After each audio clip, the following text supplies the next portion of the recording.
Hello, everybody. Welcome to a celebration of Carolyn, Curli, Everett, Brewer, Stephenson. On June 9th, she went home to be with her family and to walk once again into the Lord's arms and to be whole again.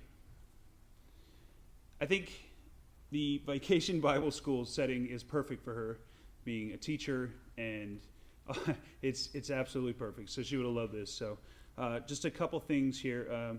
We are going to Lewis Cemetery afterwards. There will be a procession. It is really hot outside, so if you truly feel like you cannot be outside of your car, do not be outside of your car. We understand. Then afterwards, we're going to go to Wooten Impromptu, and we're going to celebrate. We do ask that you park in the back of the theater. There's parking in the back side. And that try to not show up any earlier than 4:15. We have a little bit of housekeeping setting up to do when we get there. So that being said, from the bottom of my family's heart, thank you for being here. Appreciate it.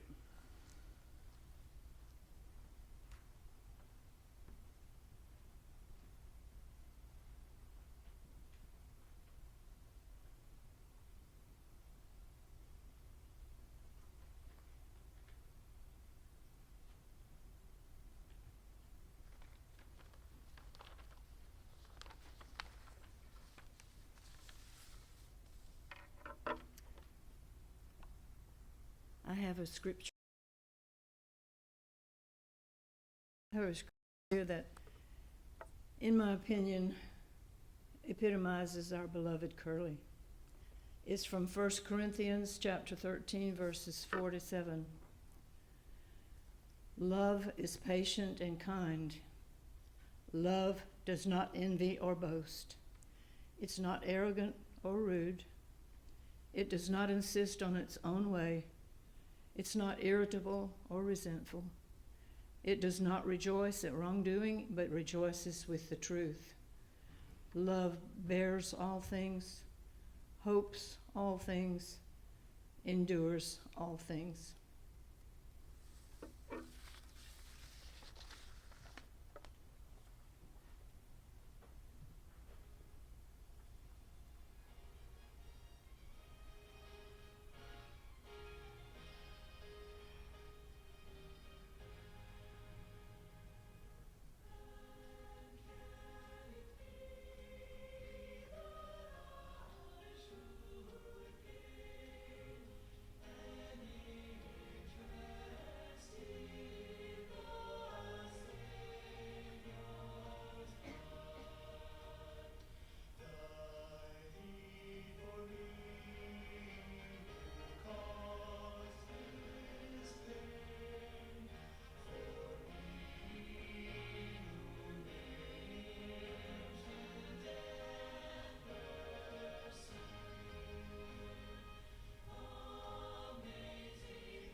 Hi there.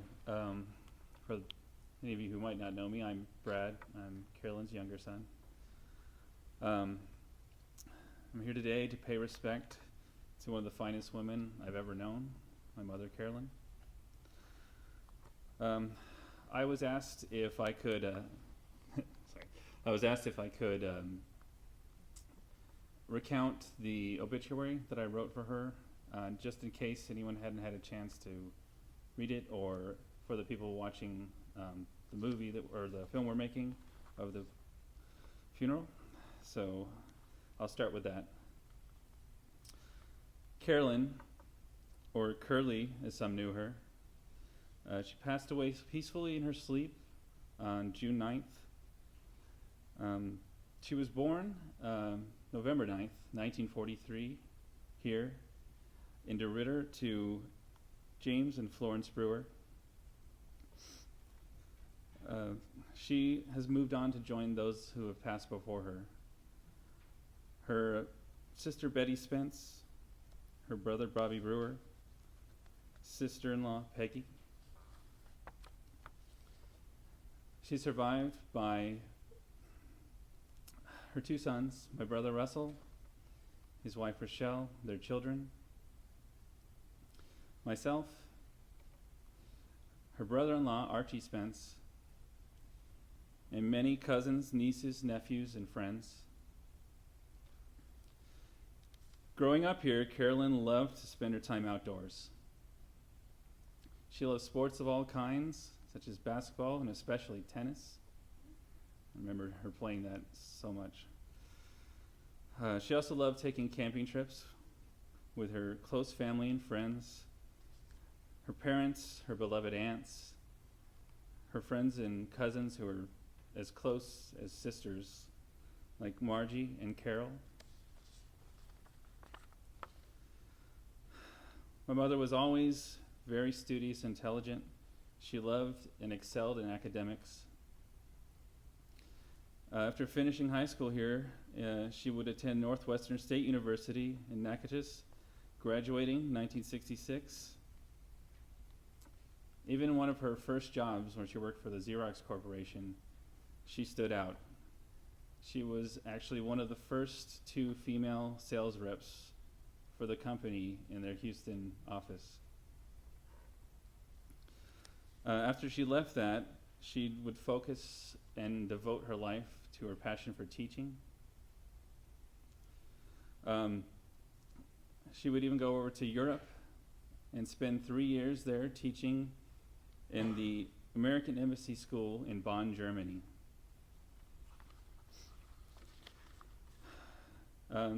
She then returned, and she would return to school and get a master's degree in library science from the University of Colorado. And in 1990, she began teaching at schools throughout Texas. And she spent many years working at the middle school and high school in Huffman, where she was loved by her students and remembered fondly after she retired even. I've met a number of them, and they always had nice things to say of her.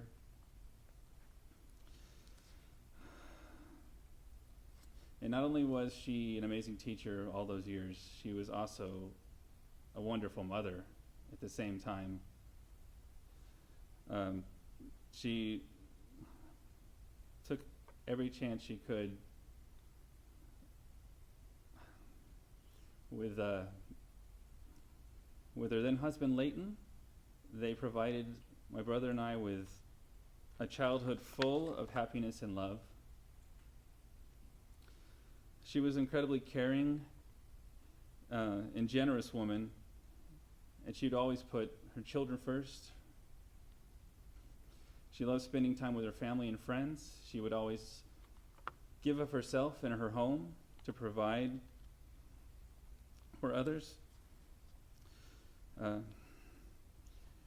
She loved doing many things. She loved reading. She loved playing games. She liked taking photos and making keepsakes to document her life and her family. She always had a dream that she wanted to open a bed and breakfast where she would decorate each room differently. She would set up small villages in different styles that she loved collecting.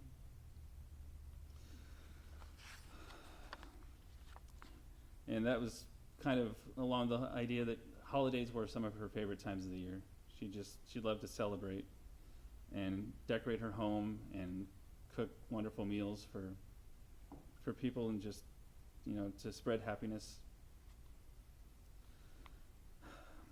My mother was also a deeply religious woman and a devout Christian. She loved attending her church, the Forest Cove Baptist, when we were living in Kingwood, and she was always willing to donate her time to help any way she could there. And even through the tragedies and loss that she faced, her devotion never wavered. Her faith and her love in God and her family was as strong as ever. And she was an inspiring example for all the people who knew her. And all of that I wrote, that scratches the surface of the person my mom was and the life she led. I mean, she was many things to many people, but to me, she was always my mom. She was there to comfort me when I was sad or hurt. She was there to support me and cheer me on. I learned a lot of things from my mom.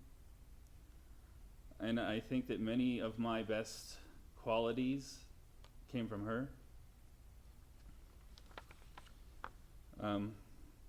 My kind demeanor, my compassion for others, and desire to help wherever I can. A friend once told me that he thought he learned everything he knew about hosting and helping people from my example, which, of course, I learned from Carolyn. And my mom was always willing to take me in and give me shelter and company whenever I was in need. I can never repay her for all that she's done for me throughout my life, but I will strive to make the most of it, make her proud of me as she looks down on me from above, and I can only hope to be as strong and resourceful as she was, no matter what life threw at her. She is one of the most important people in my life and will never be replaced. I'll always hold her memory in my heart for the rest of my days. Thank you.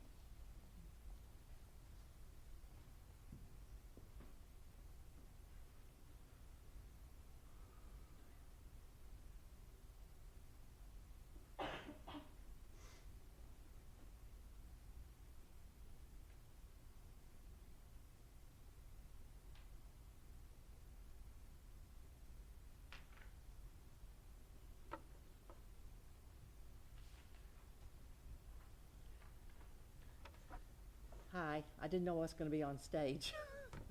My name is Diane Capone, and for most of my life, I was Carolyn's best friend.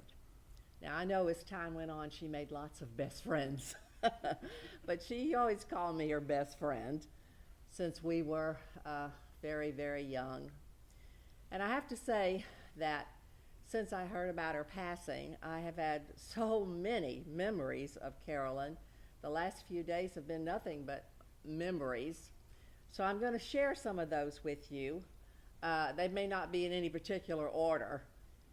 But one thing that I always said to anybody about Carolyn was she's the only friend that I have ever had who never said an unkind word about another human being. And let me tell you, that wasn't always easy, because growing up in high school, you know how snarky kids can be to each other, and how critical. But Carolyn would never ever say anything unkind. And when one of our friends said something unkind about someone, another student, she always seemed to come up with some positive thing to say about that other person. I can remember one of our friends saying, "Carolyn, why do you always do that?" it's like she wouldn't allow them to have their snarkiness, you know, or get pleasure from it or whatever. But that was Carolyn. When we were growing up, I used to spend a lot of time at her home out in the, what I call the woods, because I was a city girl. I grew up 3 blocks from downtown to Ritter. So I was a city girl. She was a country girl. I didn't know much about the country, but I remember being out in her field one day and a cow coming up to me. Scared the heck out of me. That's a big animal, a cow. And also remember that when I spent the night with her, sometimes if I got up during the night and went into the kitchen, I would see little mouses coming up out of the stove thing, you know? And it was a real shock for this city girl. But I did get used to it and realized that that's what it was like in the country. I know that you boys don't remember your grandparents very much, but Mr. and Mrs. Brewer, they were great people. They were wonderful people. Mr. Brewer was one of the builders of Fort Polk. He built those buildings out there and became friends sometimes with the prisoners of war, the German prisoners of war, because the Brewers were German descent. I remember one day, it was a Saturday morning, I'd spent the night and we were picking pecans. And Mr. Brewer said, not that pecan, Diane, don't pick that pecan. I said, okay, you know, what's wrong with that pecan? And he said, well, that's a Stewart's. And I said, huh. I said, Mr. Brewer, how come Stewart planted his pecan tree right in the middle of your pecan trees, you know? And he said, Diane, he said, that's the variety. And he laughed and laughed and laughed. But I remember that. I think I was, of course, humiliated or embarrassed or whatever. Not that he made me feel that way, but why do you remember things you remember? I don't know why I remember that little bit, but I do. Now, in high school, Carolyn and I were, like Brad said, we made good grades, and we belonged to clubs and organizations, and I think the teachers liked us, and I think most of the girls liked us, but we were not real popular with the boys. So Carolyn came up with a nickname for us, Boyless Brewer and Dateless Diane. Forget that as long as I live. I'd say, don't put that on us, Carolyn.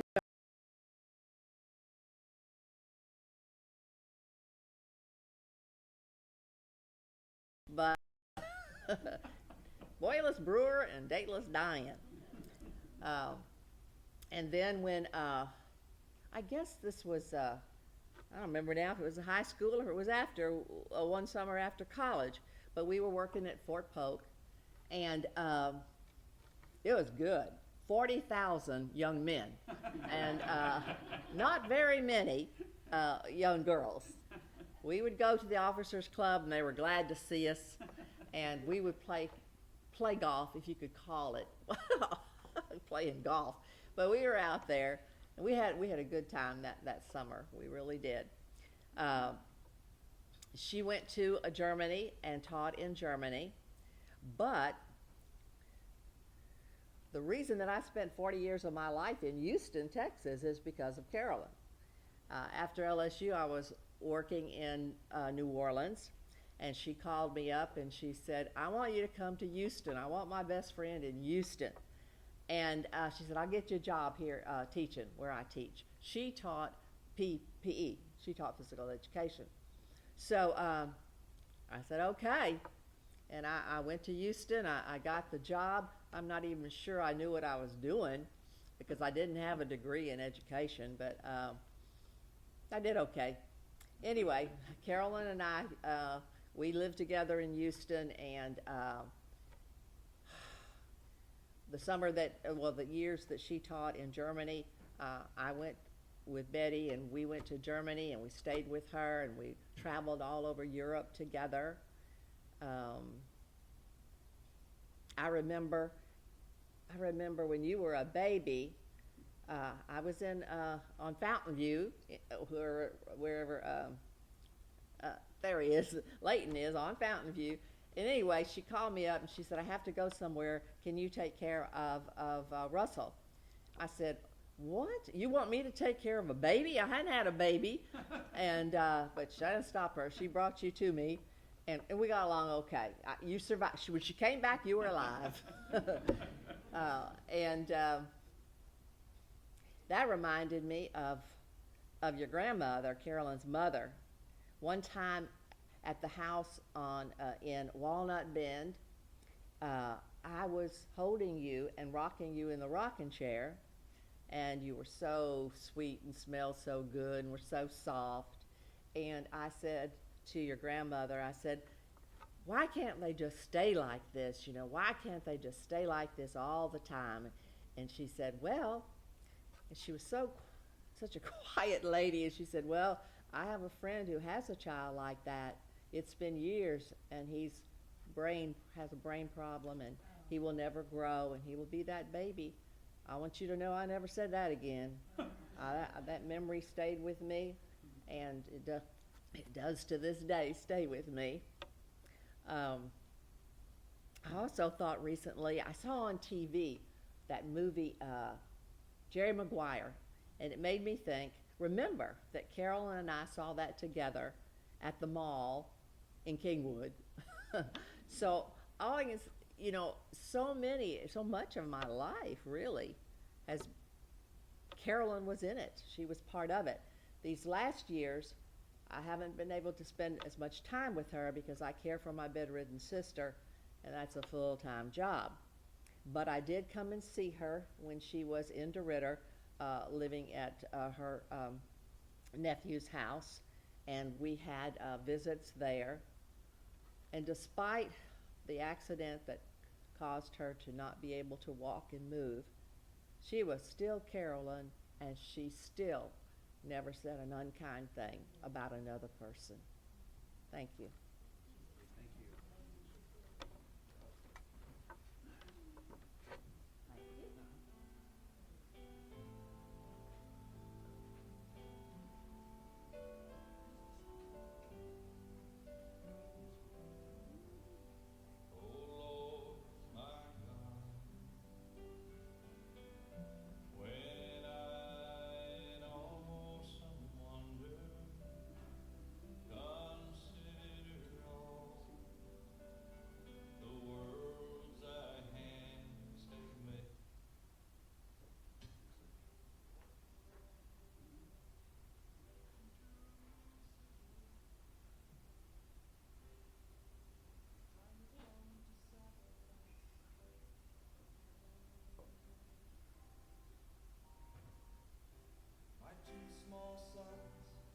They walk beside me on the road. Reason that they came was to watch the land. Daddy, Daddy, what will we see there? There's so much that we don't understand. So I told them of Moses, Father Abraham. Then I said, dear children, watch the land. There will be so many in Jerusalem today. We must be sure the land doesn't run away. And I told them of Moses, Father Abraham. Then I said, dear children, watch the land. When we reached the city, I knew something must be wrong. There were no joyful worshipers, no joyful worship songs. I stood there with my children in the midst of angry men. Then I heard the crowd cry out, "Crucify him!"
Roman soldier grabbed my arm and screamed, "You!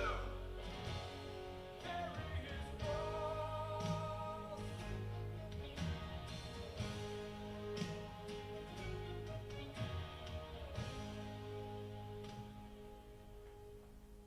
First, I tried to resist him. Then his hand reached for his sword.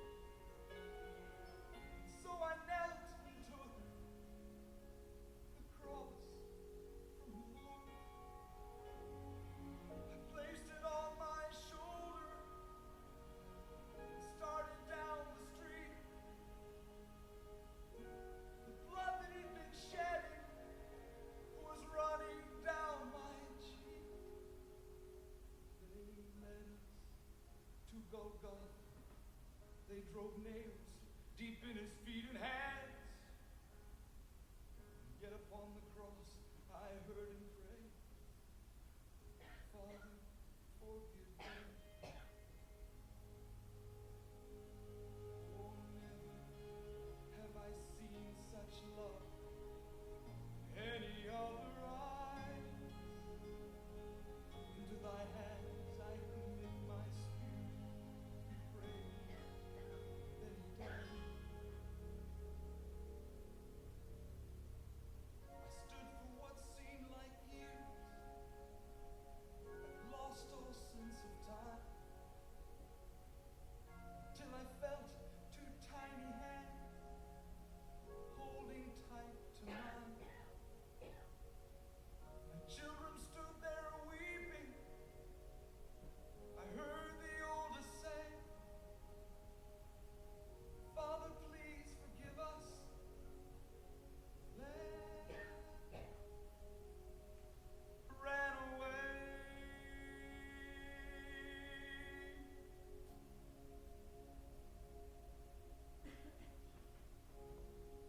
Daddy, Daddy, what have we seen here?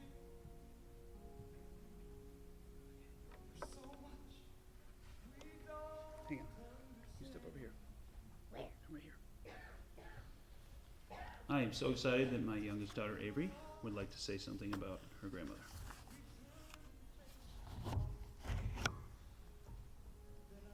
Nanny was so kind and sweet. Her family loved her, and I hope she,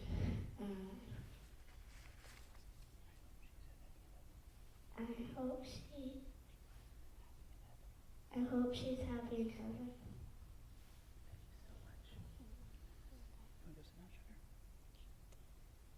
How do I follow that? Wow. Oh. Just want to look at everybody real quick. I appreciate it, everybody, for being here. My mom. One of a kind, right? Wait one more thing. Wait one more thing. If you were talking to her on the telephone, or you were in a room with her, and you were about to hang up or leave the room, it is guaranteed she would say, "Wait one more thing." That was followed by, "I can't think of it." And I would say, "Call me back, I'll be here." It took me 45 years, literally 45 years, to realize that I needed to stay in the room after I said goodbye. I stood there. I was like, "What else? Anything? Anything? Russell, stop. Anything? No. Okay, bye. Wait, one more thing." November 9th, 1943, the youngest of three. She loved her family with all her heart. All her heart. She, especially growing up, loved Margie and the other cousins. I mean, close as they can be. Sisters, cousins, you name it. Everything. I was talking to Margie, and she said they used to do sleepovers all the time at each other's house. And the only problem is that when Carolyn would go over to her house, she'd get homesick, and she was daddy's girl, and she'd have to have dad come pick her up and bring her back home. But I think it all worked out in the end. They were tight and best of friends. So something interesting happened, and I was talking to my dad, And I said, Carolyn Curli. And he said, where'd you hear that? I said, that was her nickname. He goes, honestly, he said, the first time I ever heard that, I was like, what? She didn't have curly hair. What are you talking about? So she grew out of that. She was an incredible student. She was involved in all school groups, activities, you name it. I mean, she's a scrapbooker. You know scrapbookers. I looked through these scrapbooks. They were incredible. They were so detailed.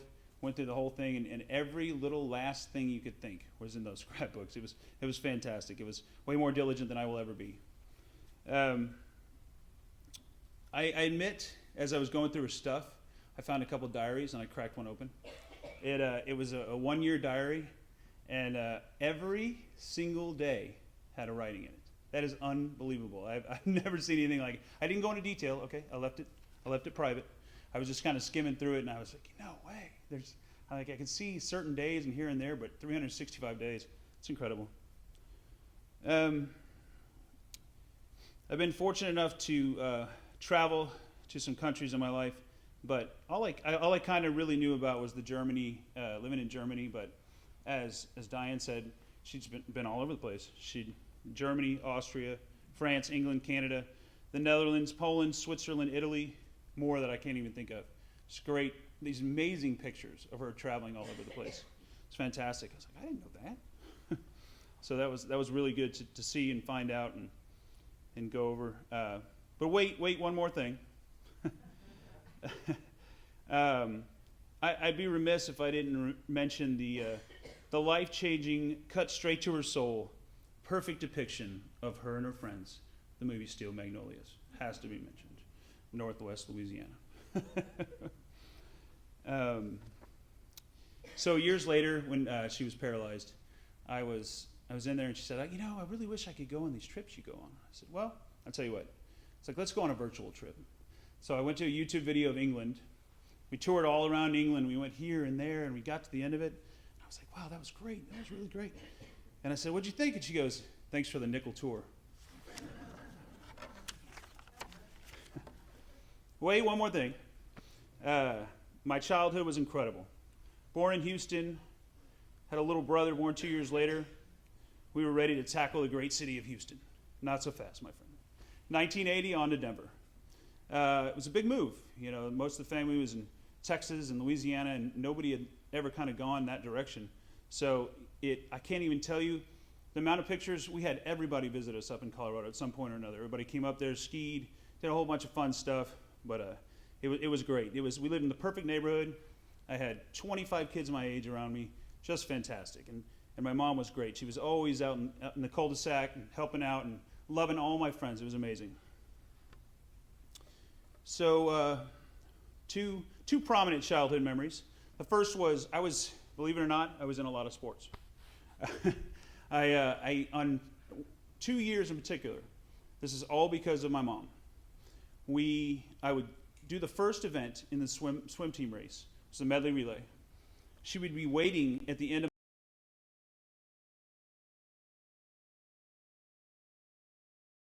I'd get my baseball uniform, go to the baseball game, get there in the second inning, go play first base, finish the game, go back to the swim meet for the last event, the free relay, and jump in the pool. All that was made possible by my mom. Incredible.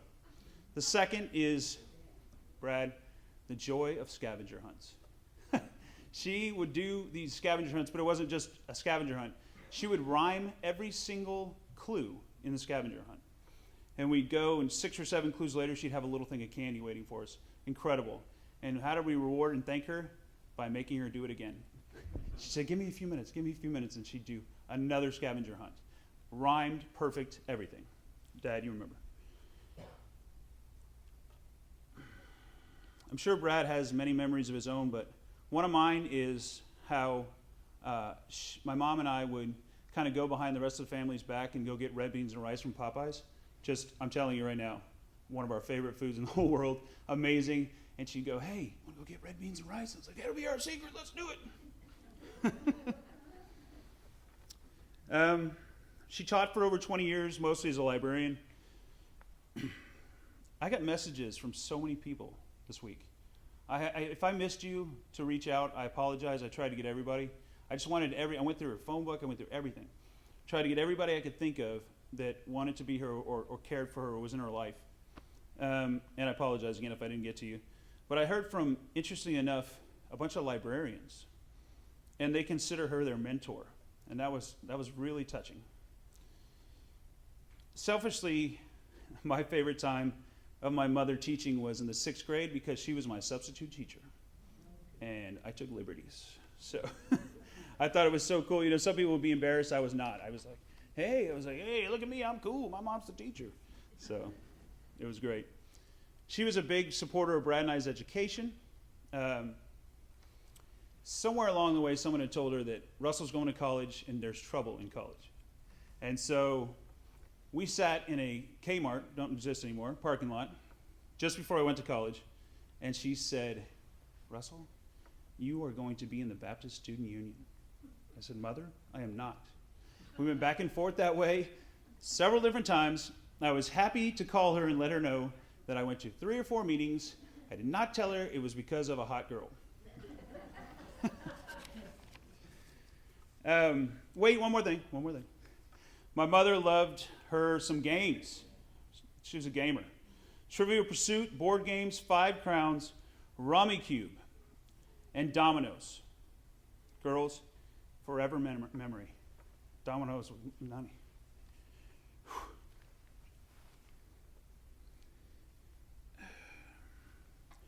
Twyla told me a story.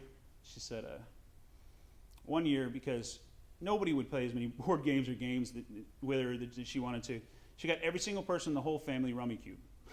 So that when you came to her, you were going to play some Rummy Cube. So it was a lot of fun. She only thing she cared more about than those games was the ever-growing, enormous world of the Christmas villages.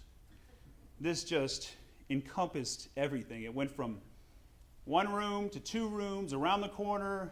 When she was back at Paul's house in DeRidder, I mean, it was everywhere. I mean, everywhere.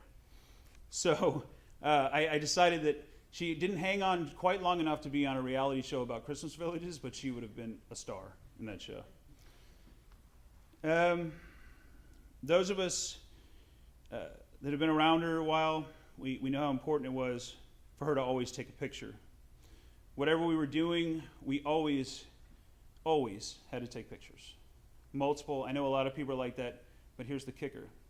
She was never ready to take that picture. I mean, never. Ever. It was, hang on. Well, the flash didn't go off. You're frowning in that. You everybody, again, come on, get back together. It's, and you're younger, you hate it, and you're older, and you love it. You're glad you have those pictures. Wait, one more thing. You all know just how kind and selfless my mom was. When her nephew, Stephen, one of our pallbearers, was in a terrible accident, she called me and said, "You going to be okay?" I said, "Yeah, Mom, we're going to be okay." Because she goes, "I have to go to Baton Rouge right now to be with Stephen and family." Sat in the ICU for a week and just was there, caring and loving. Always like that.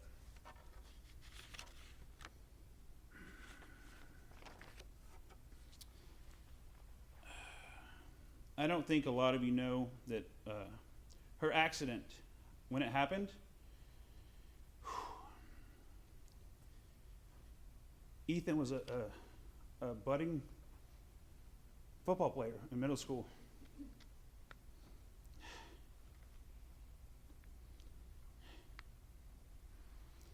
And there was a high school homecoming game of the high school he was going to go to, and she had to get his tickets.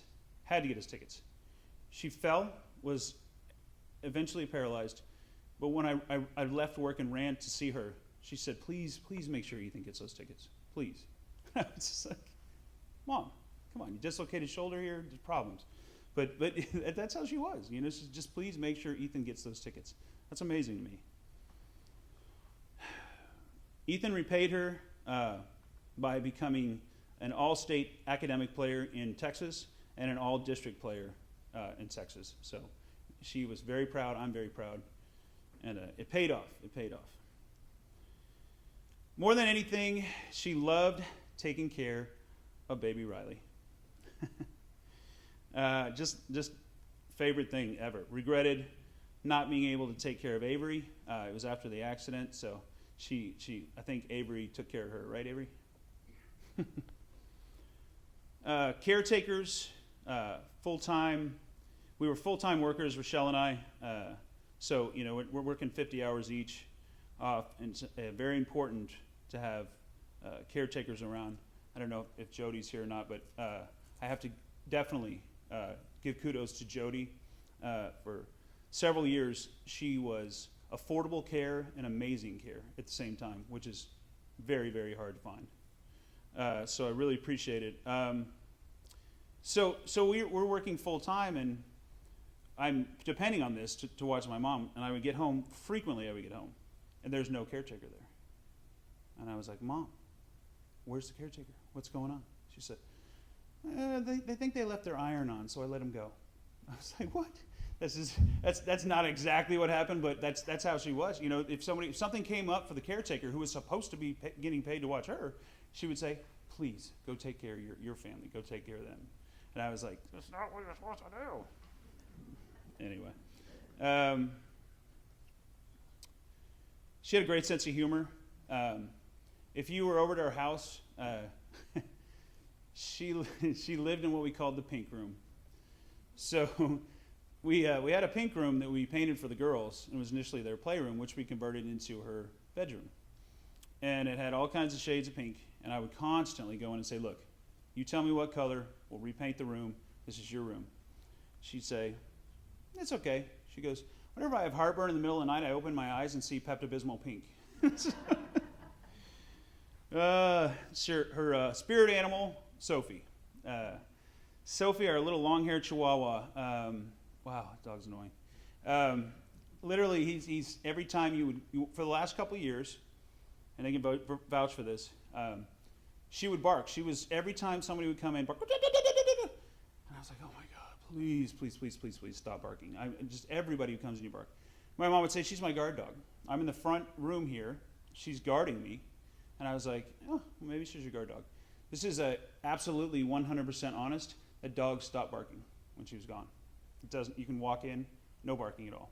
It's unbelievable. I was like, that really is your spirit animal there. In the end, fought like hell to give her that same sense of humor that she gave me. And I did so in the hospital by telling her that we got her the world's largest storage unit. My mother, if you know her, keeps everything. There is a reason. Don't throw that away. Like we can recycle that. We can reuse that. So I would lean in and go, we got you the world's largest storage unit. It's huge. All your stuff from DeRitter is going to go into the storage unit. Everything that you have. We'll put more stuff in it. Everything I could think to do, whispered to her, and we sang. I sang to her. We sang "Lean on Me" a lot because I always lean on her, and I wanted her to lean on me. So sang that a bunch. Did everything we could. Her other favorite phrase was "When I get my miracle," and that is. Brad mentioned what he took from her. That is what I took from her. Optimism. I am always optimistic. I was optimistic all the way till she passed. I thought it was going to happen. The miracle. I really did. She said something to me. It's crazy to think about. It was about a month ago, and she said, Russell, my mom was 78 when she passed. Maybe it's my time to go. And I said, do you know how ridiculous that sounds? And yeah, 78. It this is unbelievable. And it was like she kind of knew. So I think she's home now. So a couple more things. I wanted to go over things that she loved. These are things, and you knew her, you'll know. These are things that she loved. She loved Taco Tuesday. Loved it. Tuesday came around. Hey, Russ, are we having tacos? Yeah, it's Taco Tuesday. Of course we're having tacos. She loved chocolate cake. Holy moly. This is what she'd say. Can you get me a piece of chocolate cake? I haven't had some in forever. And I was like, we had some 2 days ago. Oh, yeah, but just one little piece. I was like, all right, cake tonight, cake tomorrow. We'll do whatever you want. She loved Colorado mountains. Loved Colorado mountains. She loved Texas blue sky. So, anywhere she was. So, a lot of us complain about heat and humidity here. Not her.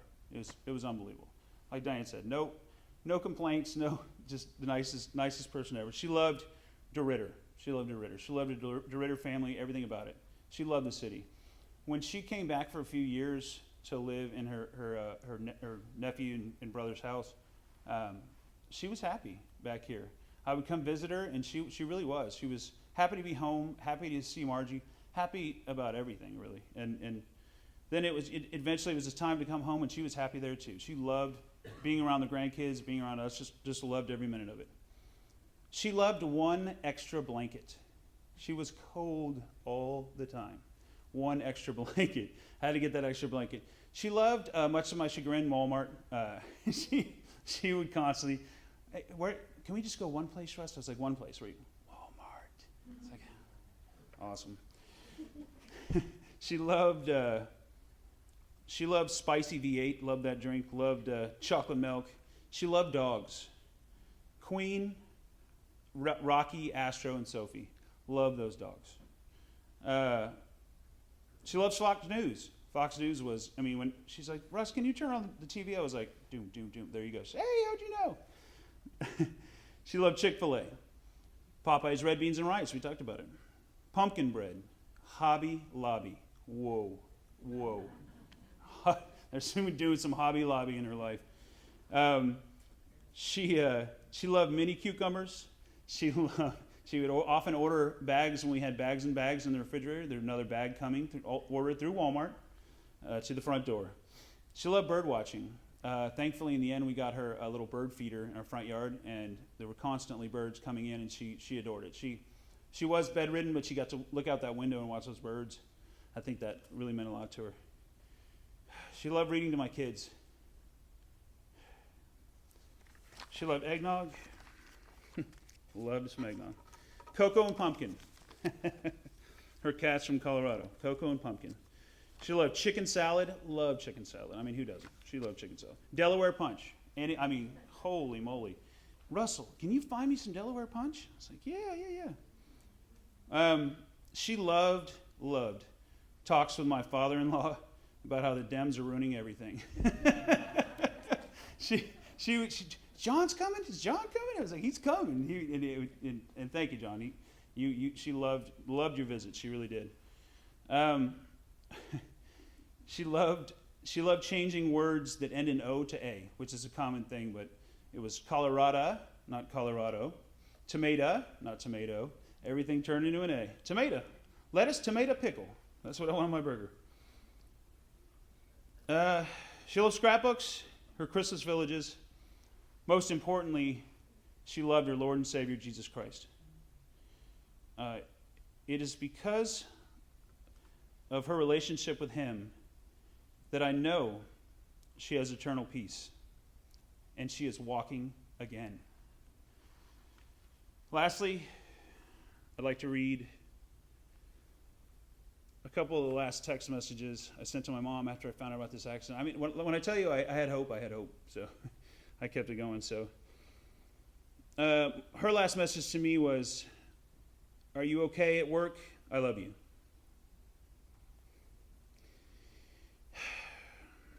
My last message to her were, "Hi, Mom. This is after the accident. I know you can't read this right now, but I want to let you know how very much I love you. You're the best person I know, and you are definitely a tough old bird." That's what she called herself, a tough old bird. "You're going to get through this because I need you to work with me to complete our family scrapbook. I can't wait to eat some ice cream with you and some chocolate cake to go with it, and see what birds we can see out the window. When we read this together, we will laugh, cry, and smile together. You are so special, and my prayers will be answered." Then I said, "Day 4 in the ICU, Mom. Full speed ahead on your recovery. I love you so much. And then lastly, day 10. Here we are, Mama. Praying for a last minute miracle. But in truth, you are the miracle. Wait, one more thing.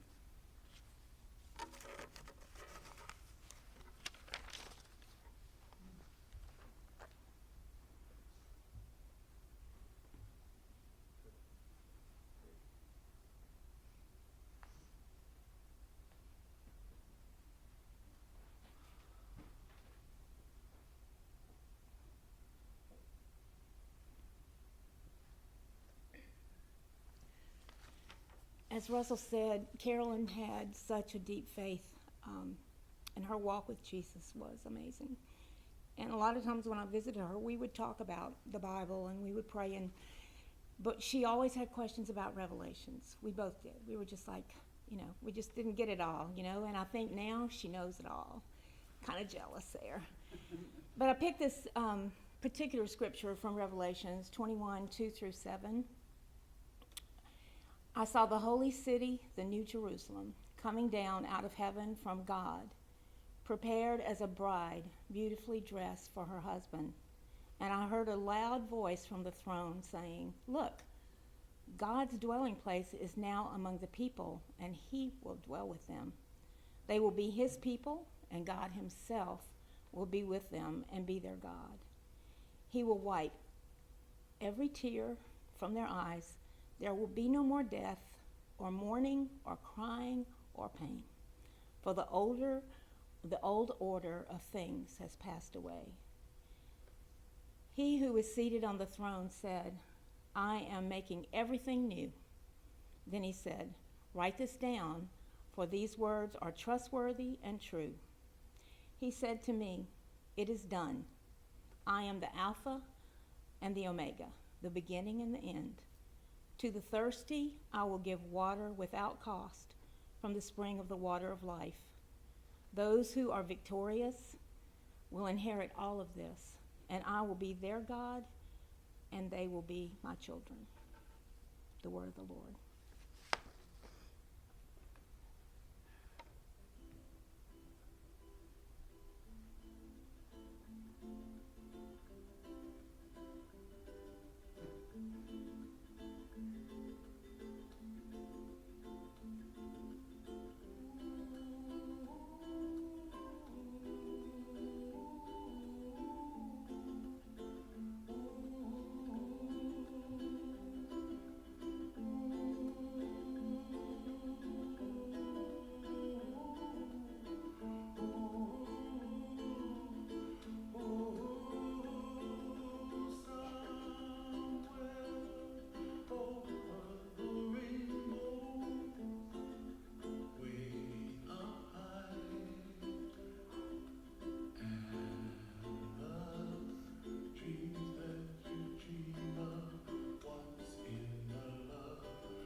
everyone to say one more thing.